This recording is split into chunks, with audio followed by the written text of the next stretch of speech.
A few years ago, I matched with a guy on Tinder. To be clear, I was identified as CF on my profile, and so was he on his profile. We matched and started texting, and I again made it clear that I don't mind kids, but I did not want the responsibility of any. I wanted to live my life for me. He claimed to be the same. We texted for about 2 weeks before meeting up. I'm super safe that way. And yes, I checked his social media and such. It was pretty sparse, but no red flags. Since mine was the same, I couldn't really say anything. He seemed to post about as much as I did, so all seemed on the up and up. We had a lot of the same likes.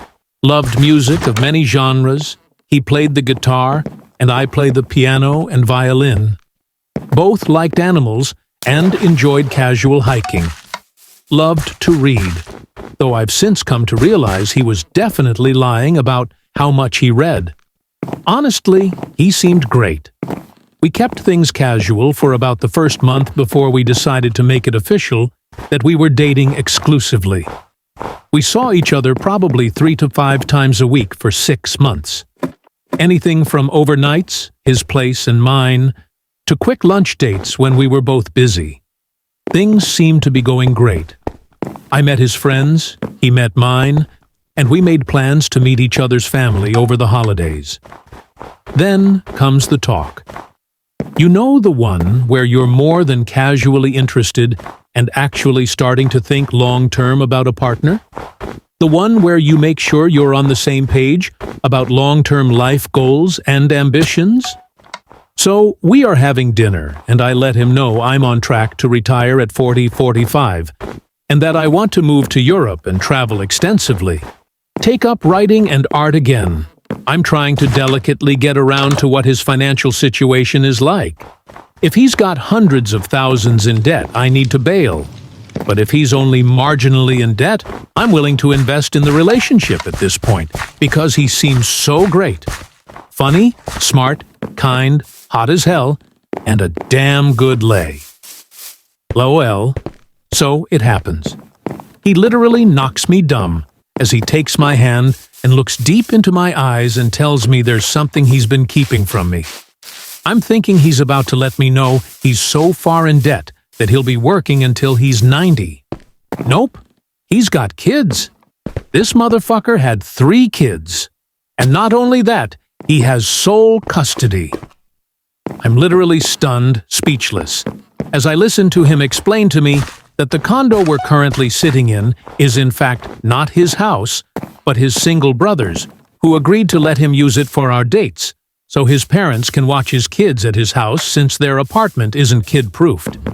I remain speechless, as he explains he didn't tell me earlier because he was afraid I would stop speaking to him, and that he can't bear to lose me, because I'm the most amazing woman he's ever met. He tells me he wants to spend the rest of his life with me, and I'll be such an amazing mother to his kids, because I'm so smart and level-headed and not a drama queen at all. This bastard then goes on to say that instead of me retiring early, I should sell my house and help him pay off his mortgage and debt, and then we can save to put all 3 of his kids through college, and once they graduate, they can get good jobs and send us to Europe on vacation. I just sat there staring at this fucker as he looks at me with such an excited expression on his face. Like he already had the next few decades of our lives planned out, and fully expecting me to be jumping with joy that he's sprung his little brood of mini-me's on me like it is some fantastic surprise.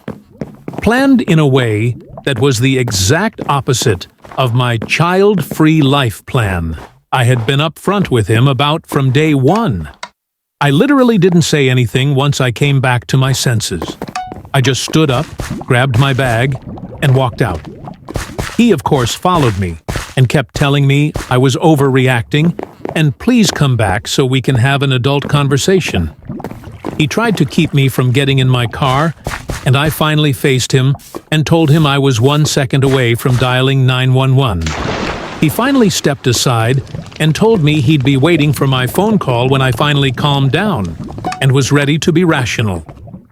Over the next 2 months, I was forced to change my cell number and threatened to have a restraining order taken against him and his whole family because he, his mom, his dad, and his fucking brother all started harassing me, blowing up my phone all hours of the day, coming by my house and my work. All of them telling me what a horrible person I must be to hate children so much that I would turn a great guy like him down. It finally stopped when I went to the police. I didn't have enough to get a restraining order, but they did send an officer to his house to tell him to leave.